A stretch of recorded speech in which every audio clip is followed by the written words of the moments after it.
Meus irmãos, a paz do Senhor para todos. Estou hoje aqui para nós iniciarmos a nossa primeira aula do curso de Teologia, Introdução ao Novo Testamento 2. Já estudamos a primeira, Novo Testamento 1, agora estamos na Introdução ao Novo Testamento de número 2, tá certo? E vamos dar continuidade. Na última aula do Antigo Testamento 1, nós falamos sobre as cartas, né, e começamos por Atos dos Apóstolos, finalizamos e agora nós vamos iniciar por carta aos Romanos, certinho?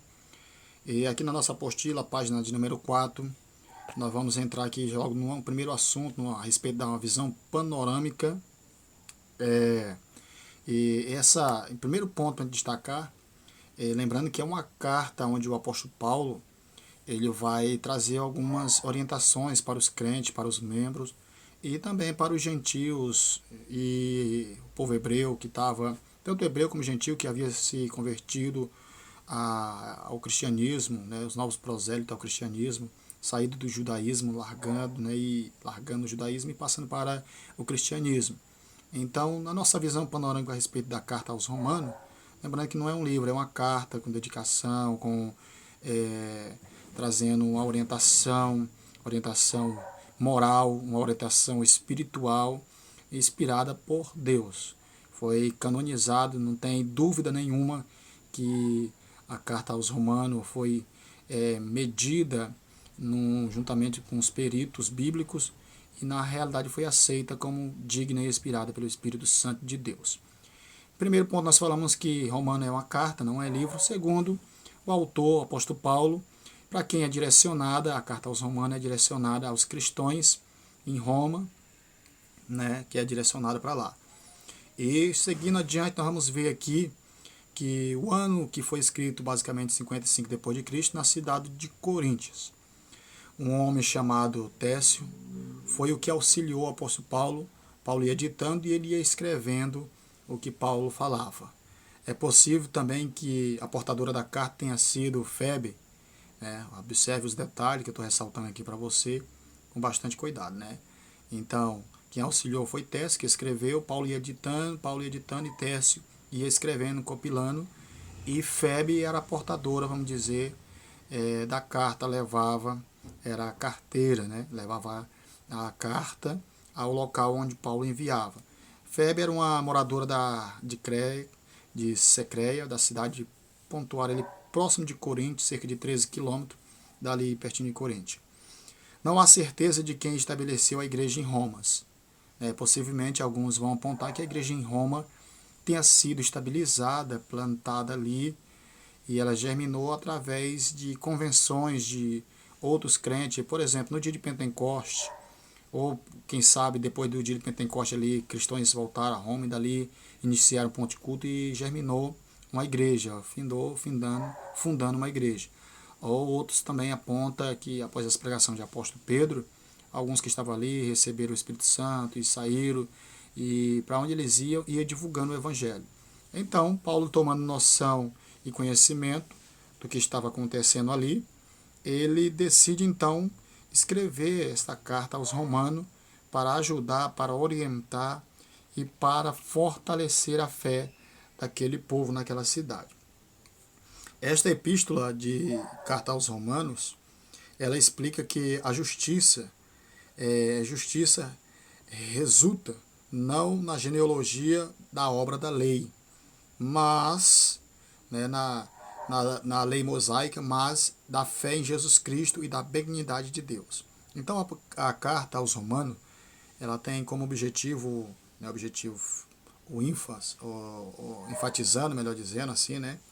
Ela tem como objetivo destacar aqui que a salvação ela está desanexada das obras da lei, como pregava o Antigo Testamento e o povo, né, na lei mosaica, que para ser salvo precisava ter seus rituais, seus sacrifícios, a pessoa tinha que fazer muitas coisas para poder ser salvo, mérito dela mesma.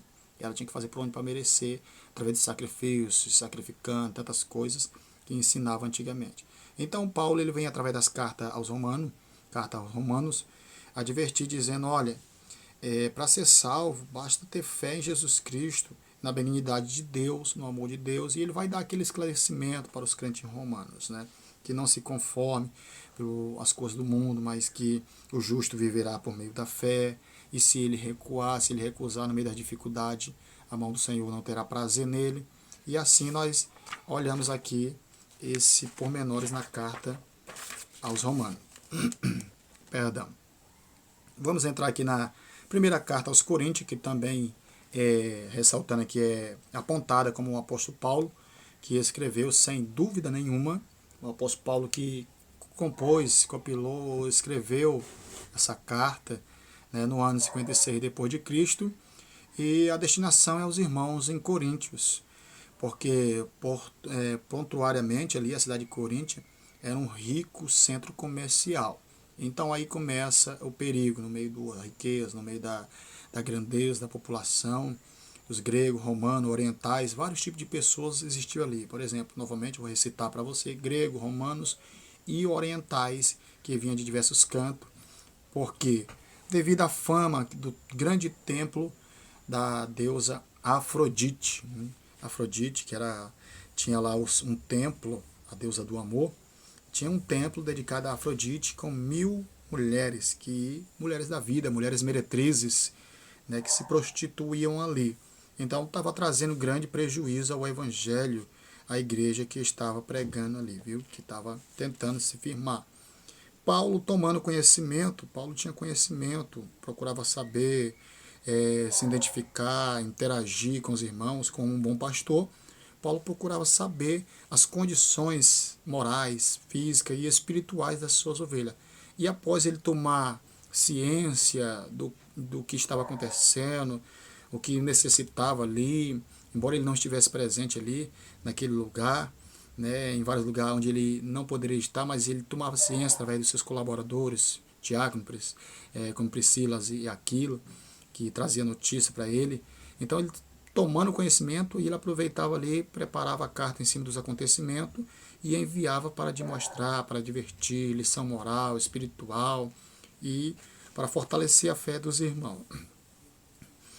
Carta aos Coríntios foi escrita em Éfeso, no capítulo 16, 8 nós vemos isso de Coríntios, e em seu conteúdo vemos o ensino teológico pastorais tratando dos problemas espirituais, que tratava dos problemas espirituais e morais, como eu falei agora há pouco. Por exemplo, alguns pontos importantes que Paulo vai enfatizar a respeito dentro dessa carta de 1 Coríntios para os crentes lá em Corinto. Uma das coisas que Paulo vai enfatizar é a respeito do tribunal de Cristo. Ele vai dizer ali no capítulo 3 de Coríntios, 11, 15, ele vai falar sobre o tribunal de Cristo.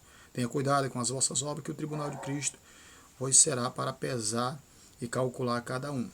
E também Paulo, em segundo lugar, carta aos Coríntios, ele fala sobre a habitação do Espírito Santo. Vós sois templo do Espírito Santo. E quem tem usado o templo do Espírito Santo de qualquer maneira, de qualquer jeito? Vós, né? O templo do Espírito Santo deve ser limpo, preparado para a habitação e a glória de Deus. E, em terceiro lugar, ele fala sobre a glória de Deus. Em quarto lugar, ele fala sobre o amor de Deus, né? Ali em Coríntios capítulo 13, que o amor de Deus resiste, suporta, vence quem ama. Ele vai falar sobre as santas ceias, 1 Coríntios 11, 23. Ele dá uma lição, instrui, prepara. Ele vai falar ali no capítulo 12, 1 Coríntios, sobre os dons. E ele vai falar no capítulo 15, 1 Coríntios, sobre a ressurreição.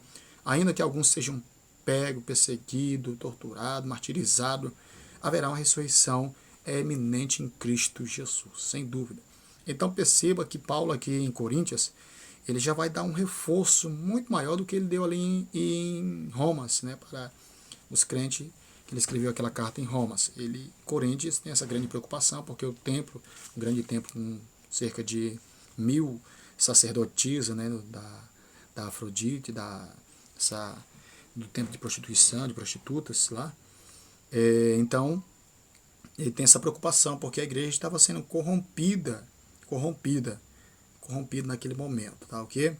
Inicialmente, o apóstolo Paulo chega à cidade e prega todos os sábados na sinagoga. Chega um ponto que alguns não aceitam, expulsam ele, e então situa a sua igreja, os pontos de culto, próximo ali do templo, da sinagoga, onde ele continua pregando, onde muitas pessoas aceitam, se reconciliam, e elas Então, após aceitar, reconciliar, batizar, e vão voltando novamente à fé. E segundo o comentarista, ele vai dizer que Paulo passa ali um período pelo menos de 1 ano e meio pregando ali na cidade de Corinto, refutando as práticas que estavam ali da imoralidade, as moralidade ferrenha que infelizmente tinha afetado a igreja, de Corinto, estava corroendo, dilacerando interiormente e também fisicamente, moralmente e socialmente a igreja estava sendo denegrida.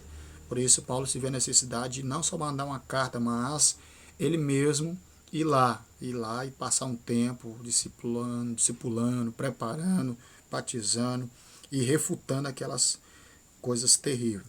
É tanto que a gente vai ver ali em 1 Coríntios, capítulo 5, 1 Coríntios, capítulo 5, do 1 ao 5, o ato de tanta fornicação, pecado, que Paulo fala a respeito de um homem que havia tomado a esposa, né, do seu próprio pai.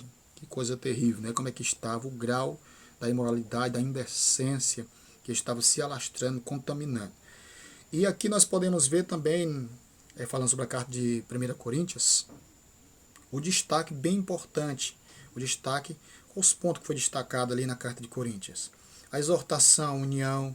Paulo ele também vai dar um destaque sobre seguir os homens, resulta em divisões. Outro ponto que Paulo fala, não se jactar de homens, mas de Deus, que sempre todas as coisas por meio de Cristo.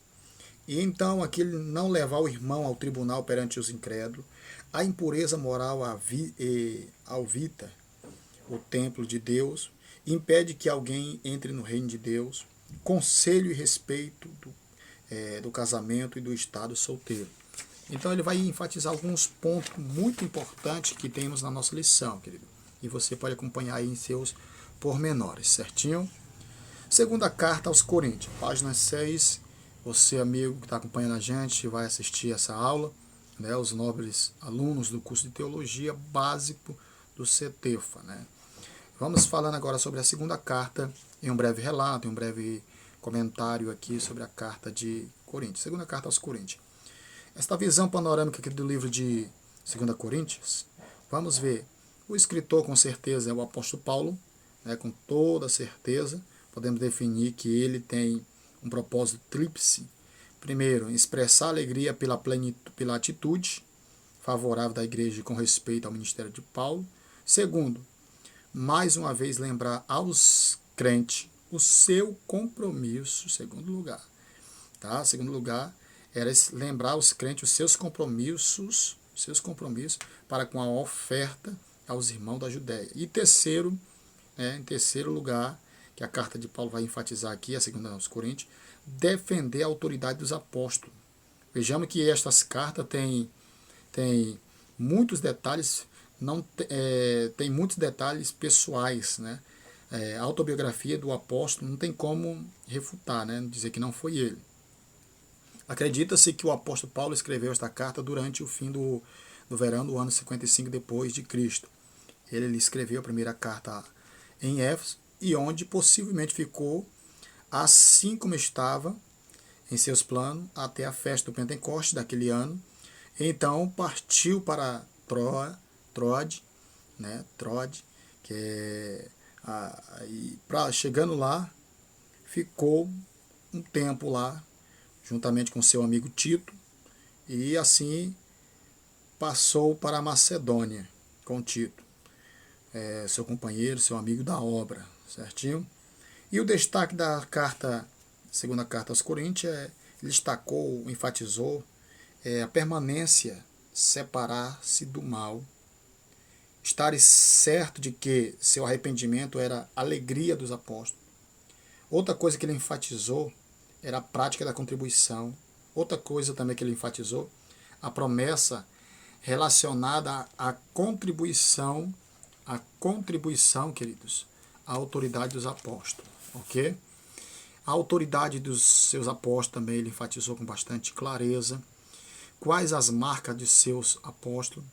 A conduta de Paulo foi enfatizada também, irmãos, o meu sofrimento, tudo isso aí ele ressaltou lá. a oposição de Paulo, né, a posição de Paulo e Timóteo com relação aos seus irmãos, né, angústia e sofrimento. Paulo enfatizou também lá que teria que enfrentar angústia, sofrimento e dificuldade, certo? E dando continuidade aqui agora na página de número 7, queridos, você que acompanha, amigo que está assistindo, acompanhando aí com a gente, vamos falar agora sobre a Epístola de Paulo aos Gálatas, né? Por que tem esse nome Gálatas? Galácias. Esse termo era comumente usado tanto no sentido geográfico quanto como no sentido político. O sentido geográfico diz respeito à sua localização por parte do centro-norte da Ásia Menor, ou situava-se na Ásia Menor. E seu sentido político se referia à província romana, organizada em 25 a.C. Tá certo? Vemos nesta carta o apóstolo Paulo pregar o evangelho da salvação pela graça e também mediante a fé. E muito gentil tinha se convertido a Cristo, né, à igreja formada ali. Logo depois o apóstolo Paulo se retirou daquela região. O judaísmo então se levantou e começou a pregar outra coisa diferente, dizendo que para ele ser salvo, vieram ensinar, né, outras coisas que Paulo já havia refutado, já havia expulsado dali. Mas quando Paulo se retira, então o judaísmo vem novamente impregnar coisas no meio dos crentes, do cristianismo. Vieram ensinar outro evangelho, falando que a salvação era pelas obras da lei e não pela graça. E então assim, né? As notícias que os Gálatas estavam se desviando foi a partir desse momento que chegaram aos ouvidos do apóstolo Paulo, foi a partir desse momento que ele escreve a carta aos Gálatas e traz essa grande advertência, enfatizando que eles deveriam permanecer como um sentinela sobre a verdade, que a salvação deveria ser, o portal deveria ser assistido, deveria dar uma atenção especial para a salvação. Então Paulo, na sua carta, ele enfatiza com bastante clareza, dizendo: vocês, assim como sentinela, não podem dormir, porque o diabo vem rodeando, o vento vem como um sentinela. Se dormir, o pecado vem. Se dormir, o sentinela, o ladrão vem para tentar acabar com vocês. Então Paulo ele enfatiza nessa carta aos Gálatas que os irmãos deviam estar como um verdadeiro sentinela, né, sobre a verdade de que a salvação é uma dádiva de graça dada por Deus e que não é ganha, não é mérito, não é merecida através das nossas obras, ou seja, não quer dizer que é preciso eu me mutilar, me autoflagelar para poder ganhar a salvação. Não, é pela graça, é pela fé. Certo que tem alguns quesitos para complementar a salvação, né, pela fé e pela graça. Tá certo, queridos? Então você que acompanha aí, você vai, né, ver na próxima aula. Na próxima aula, nós estamos falando sobre epístolas de Paulo aos Efésios. Ok? Até a próxima aula. Deus abençoe. Até a nossa segunda aula.